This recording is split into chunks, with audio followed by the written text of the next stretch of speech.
Hello, this is Jerome Zerlia, and today I'm going to share to you my recent project this Christmas 2025. So come, let's get closer and let's have fun. So basically kasi hindi ako makauwi sa Novaliches para kuhain ko yung Christmas tree. So might as well gawa na lang ako, and then this Christmas tree is inspired by the Unitop sales ladies.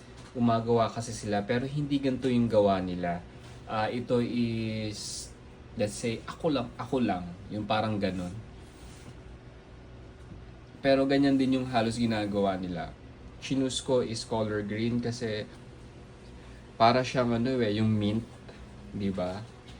Yung mint candy na na green. So, kung makikita ninyo, dalawang ribbon lang siya, isang flat and isang tubular.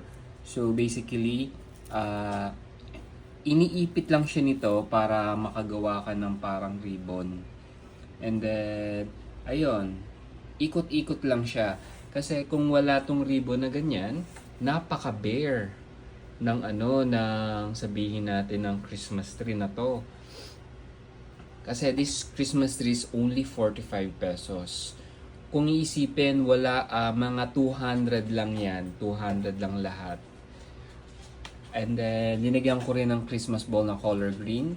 Gusto ko sana lahat na sa may bandang looban, pero nahihirapan kasi ako magpasok. Pero parang kulang pa ata ang Christmas ball, pero I think it's okay na. At the top naman is basically sobra kasing daming ganito, mas mahaba. So, ginawa na lang namin siyang topper. Para lang siyang sabihin natin na what you call this one? Chaotic, or para siyang chaotic eh. Pero organized chaos, parang ganun ang dating niya. 'Di ba ang kulit? Pinag-iisipan ko pa kung lalagyan ko pa siya ng Christmas lights, pero sa palagay ko okay na to eh. Ang Christmas lights kasi medyo mahal eh, 200 plus. Gusto ko na to, pero kung mag-Christmas light, magiging color green. Temporarily, dito lang muna tong Christmas tree na to. Pero after siguro 25, ibibigay ko na kanila Andrew. Yan na yung Christmas gift ko sa kanila. Gawin nilang center table. Diba? Medyo nahirapan nga ako paggawa ng konti nito. Slight lang. Diba? Slight. Nice.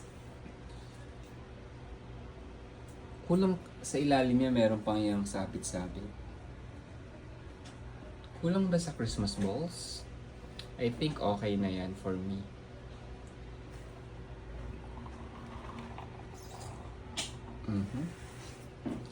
So, basically, that's everything. And Merry Christmas. Bye for now.